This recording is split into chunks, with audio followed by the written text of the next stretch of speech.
Halo semuanya, selamat wayah Kio ya dimanapun kalian berada. Kembali lagi bersama Mamang dan di video kali ini kita bakal lanjutin manhwa pembalasan sang anjing pemburu. Kita masuk di part 44. Di awal video ini, meskipun pertanyaan yang Dolores tertuju pada Bijir, malah mereka semua di sana yang merasa tegang. Ditambah lagi, belum sempat Bijir bisa mengatakan apapun, Neng Dolores menegaskan, "Kamu tak bisa menjawabnya, bukan? Soalnya kamu hanya berasumsi tanpa punya bukti yang jelas. Jangan lupa, sebagai seorang jurnalis, kalau kamu tidak punya bukti yang konkret, maka kamu bisa mengakhiri hidup seseorang." Mendengar perkataannya, Tudor yang merasa bersalah karena Bijir malah dimarahi karena penjawab pertanyaannya berkata, Tapi bukankah para penjaga sudah bersaksi? Mereka bilang kalau Menaghon menghancurkan gedungnya dan membunuh sang direktur panti asuhannya." Neng Dolores menatapnya membalas, wawancara dengan para penjaga itu cuma spekulasi belaka.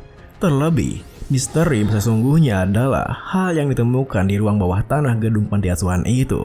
Mereka menemukan banyak sekali tulang belulang dari anak laki-laki dan juga anak perempuan. Dan misteri ini belum terpecahkan. Ada banyak hal yang tak sesuai dengan cerita bahwa Menaghon lah yang melukai anak-anak itu. Melihat sikapnya yang seperti itu, Ana yang tak habis pikir pun berpikir, "Dolores, kok masih bisa bersikap netral di saat panti asuhan di bawah naungan keluargamu diserang ya?" Saat Ana berpikir seperti itu, Neng Dolores melanjutkan, "Baiklah, aku akan merevisi artikelnya agar isinya bisa seobjektif mungkin." Ana yang agak terkejut dengannya membalas, Tapi kalau begitu, isinya jadi cuma sedikit bukan?" Neng Dolores menimpali, "Kita bisa merilis artikel kritikan pada Menaghon begitu ada bukti yang memberatkannya. Kalau dia benar-benar seorang penjahat, maka kita bisa menghabisinya sampai tak bersisa." Mendengar hal itu, bersamaan dengan Bijir yang melirik ke arahnya, tiba-tiba saja ada seorang anggota Rokoyon lain yang memasuki ruangannya. Bos, Profesor Bansi, wali klub ini memanggilmu." Yang artikelnya menyalahkan Menaghon sepenuhnya. Neng Dolores menghela napasnya membalas, orang itu selalu saja membuat kericuhan. Biar aku yang berbicara dengannya." Tepat setelah mengatakan itu, Neng Dolores pun langsung pergi dari sana, yang membuat anggota Tudor berkomentar, Ternyata ketua itu orangnya sangat tegas ya." Bijir di sampingnya membalas, "Dia juga seperti ini sebelumnya." Tudor menimpali, Sebelumnya tuh kapan?" Bijir melanjutkan, Tidak, lupakan." Tentu saja, Bijir mengatakan itu bukan tanpa alasan, di mana pada saat itu ia berpikir, "Ya, sebelum aku regresi, di medan perang saat era of Ruination, dia memimpin Holy Knights dengan wajah yang sama, bahkan dengan lantang berteriak, 'Holy Knight, perkuat isi itu. Sungguh deh, generasi bayi ini. Mana semangat juang mereka. Jangan beristirahat. Cepat selamatkan satu orang lagi. Di zamanku, begitu ada demon yang muncul, kami akan maju dan BAM!' Aku memang sudah menduga kalau tindakanku ini akan dicap sebagai tindakan barbarik. Tapi aku senang saat tahu setidaknya ada satu orang yang mengerti soal kebenarannya. Aku berterima kasih kepadamu di lubuk hatiku yang paling dalam, wahai saintes." Keesokan paginya, para murid akademi dibangunkan oleh sebuah lonceng yang bergema keras dari pengeras suara. Karena di akademi itu, mereka harus bangun jam 6 pagi. Lalu, para murid yang dibangunkan oleh bunyi loncengnya akan pergi menuju lapangan di depan asrama. Murid-murid yang berkumpul akan mengikuti instruktur di depan, lalu pemanasan untuk menghilangkan rasa kantuk. Dengan begitu, para murid pun memulai harinya dengan jogging. Lalu kemudian, setelah olahraga pagi, mereka pun bubar dengan sendirinya. Ada yang kembali tidur, ada yang kembali pergi ke pemandian, dan ada yang pergi ke ruang makan. Pagi itu, setelah ikut jogging bersama dengan para murid lainnya, Peggy menghela napasnya berkata, Kalau saja aku bisa mengganti olahraga pagi dengan jam tidur tambahan, maka otakku bisa bekerja dengan lebih baik." Bijir di sampingnya membalas, "Peggy, aktivitas olahraga itulah yang membantu otakmu itu tahu." Peggy menimpali, "Hai, kau tidak usah perlu sok keren begitu, Bijir." Mendengar obrolan mereka, Tudor yang berjalan bersamanya pun berkata, "Bicir, dengan rasa empatimu yang kurang itu, bisa-bisa kau dijauhi oleh ciwi-ciwi loh. Bagaimana kalau kau melatihnya bersama Piggy?" Piggy membalas, aku akan menolak tawaran itu." Tudor menimpali, "Omong-omong, apa kau ada rencana di akhir pekan ini? Bagaimana kalau kita semua jalan-jalan di kota?" Piggy membalas, "Wah, kedengarannya bagus tuh. Ada buku yang ingin aku beli." Sancho menambahi, "Ya, aku juga ingin makan di restoran yang sudah kuidamkan sejak lama. Bagaimana denganmu, Bicir?" Bicir melirik mereka berkata, Aku ada kegiatan sosial akhir pekan ini." Tentu saja perkataannya membuat mereka bertiga terkejut. Kegiatan sosial? Ya, kali ini Bicir mendapatkan banyak pengurangan poin sih. Jadi dia bermasalah dengan Profesor Bansi lagi ya? Dia itu memang mencolok sih. Bicir yang gak kesal dengan tingkah mereka pun melanjutkan langkahnya sembari berkata, "Pokoknya, kalian pergi saja ke kota tanpa aku." Melihat tingkahnya yang seperti itu, Tudor pun langsung mengejarnya membalas, kegiatan sosial kedengarannya seru juga kan?" Piggy menambahi, "Kau tak boleh membiarkan temanku pergi sendirian. Aku akan ikut denganmu." Sancho yang tak punya pilihan lain menimpali, semua aktivitas akan lebih seru kalau kau melakukannya dengan teman-temanmu sih." Mendengar perkataannya, Tudor yang merasa ada sesuatu pun berkata, Tapi ada yang aneh gak sih? Si Bicir itu, saat kau berdiri di dekatnya, kau seolah-olah mendekatinya tanpa kau sadari. Rasanya seperti berdiri di sisi orang kakak laki-laki kan?" Sancho yang juga merasakan hal yang sama membalas, Iya sih, dia memang pendiam, tapi dia sangat karismatik. Aku pernah bertemu dengan orang sepertinya di hari-hariku sebagai pajut bayaran, dan mereka memang bisa mendidik orang lain untuk mengikutinya." Mendengar obrolan mereka, Piggy yang mengikuti Bicir pun tersenyum berpikir, Bicir itu memang orang yang unik.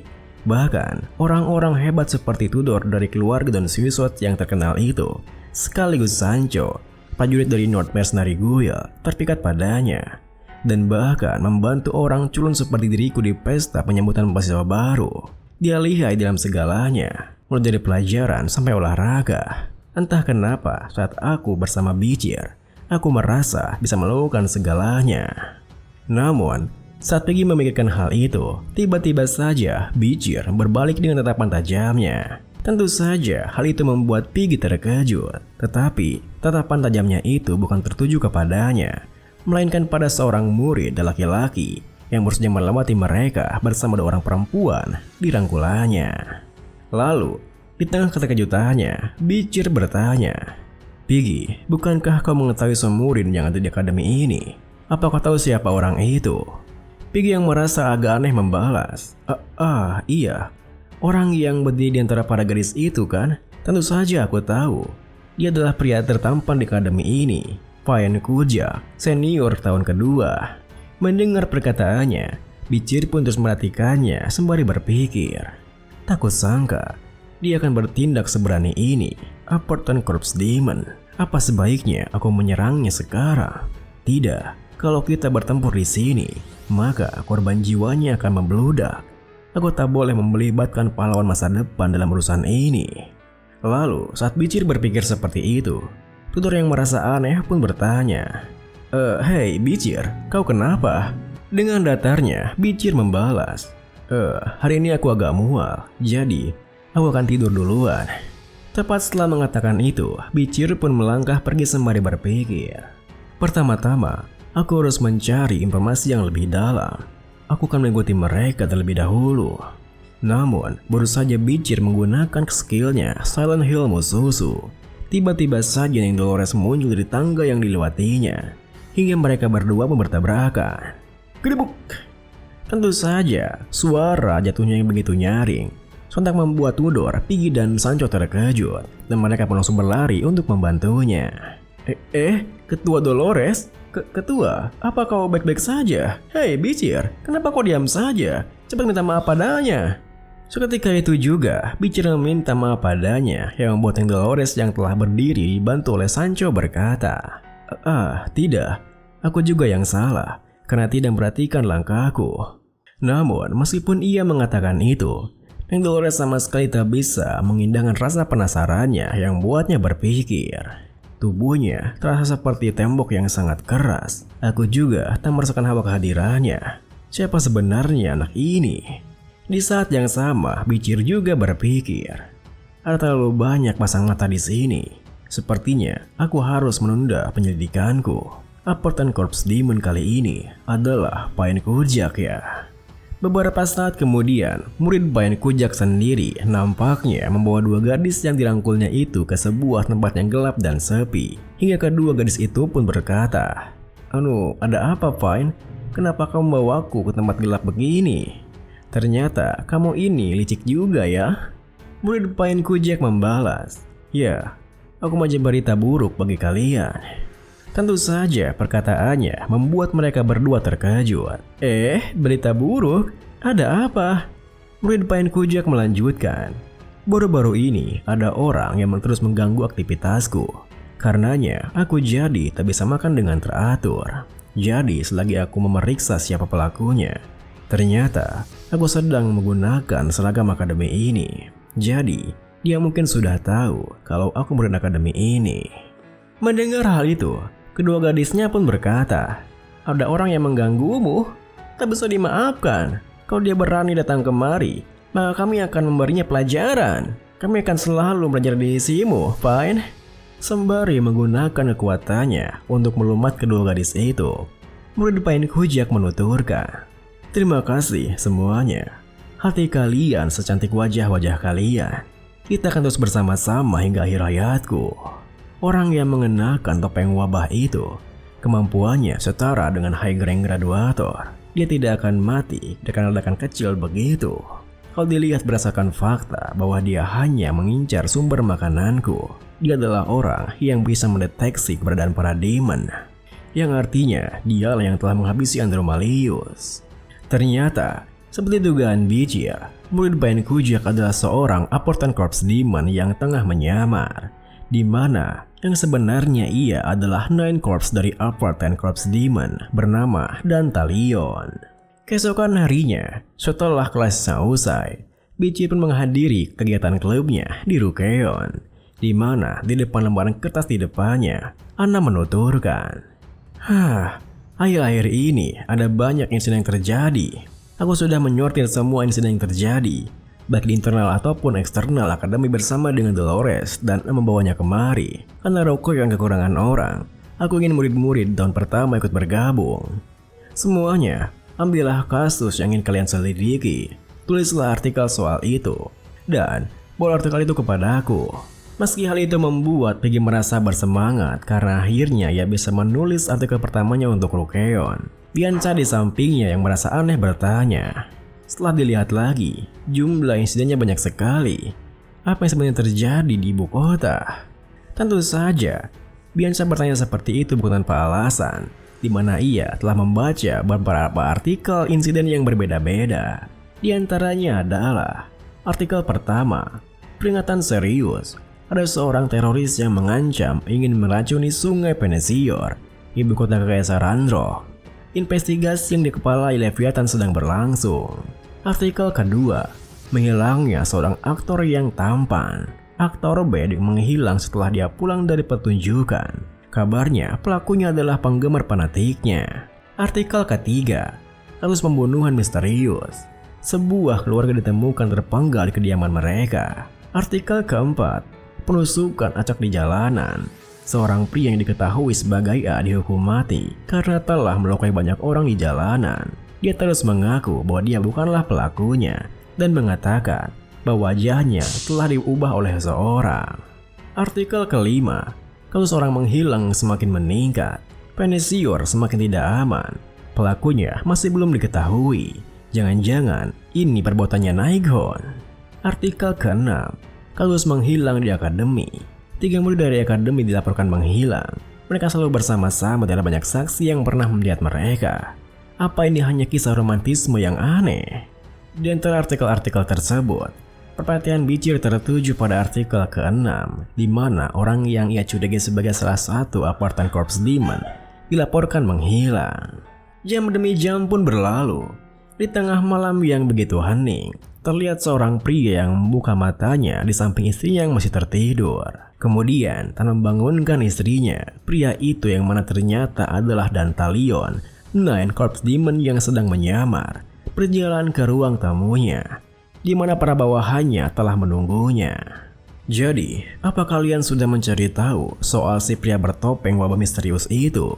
Para bawahannya pun satu persatu mulai menjawabnya, seperti Epebo, Gironto, Hebe, dan Pedo, yang sama-sama berasal dari kota Guban. Lalu, setelah mendengar laporan mereka, Dantalion pun berkata, dia juga belum menunjukkan taringnya sejak hari itu. Sepertinya, dia sangat berhati-hati sama seperti kita. Baiklah kalau begitu, mulai sekarang, kita harus meningkatkan jumlah aktivitas kita. Tepat setelah mengatakan itu, Dantalion pun melepaskan beberapa wajah dari tangannya yang langsung menempel di kepala para bawahannya.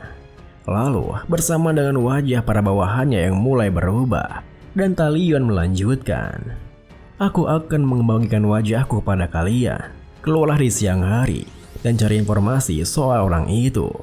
Namun, tanpa ia sadari, istri orang yang ia gunakan untuk menyamar malah masuk ke ruang tamunya. Hingga sang istri pun bisa merasa aneh dengan apa yang terlihatnya. Sayang, kamu ngapain masih bangun di tengah malam begini? Dan siapa orang-orang ini? Dantalion pun meliriknya membalas, awalnya aku ingin melihat wajah yang hidup di koleksiku. Tapi sepertinya aku tidak punya pilihan lain. Jangan sampai wajahnya tergores, Pedo. Tepat setelah mengatakan itu, Pedo yang telah berada di belakang sang istri pun langsung menggalnya dengan cepat. Kemudian, Dantalion yang tak merasakan apapun langsung merubah wajahnya sembari menuturkan, kematian Andromalius, serta gangguan dari orang bertopeng dokter wabah itu. Rencana pembukaan guide-nya harus terus mundur. Menyebalkan sekali. Pebo, ikut aku. Aku akan menemui dia. Sudah saatnya bagiku untuk melepaskan hasrat terpendamku. Keesokan harinya, Dantalion yang telah menyamar sebagai kepala keluarga Indulgentia, Quatilun Indulgentia, tampak didatangi oleh Neng Dolores di kapel panti asuhannya. Namun, melihatnya yang terus tersenyum ke arahnya, Neng Dolores yang merasa aneh bertanya, kenapa kamu tersenyum begitu? Sedikit info guys, karena Dantalion sedang menyamar, kita manggil dia dengan nama orang yang ia pakai nyamar aja ya. Contohnya seperti ini, jika Dantalion menyamar jadi Pak Kualti, kita panggil dia Pak Kualti.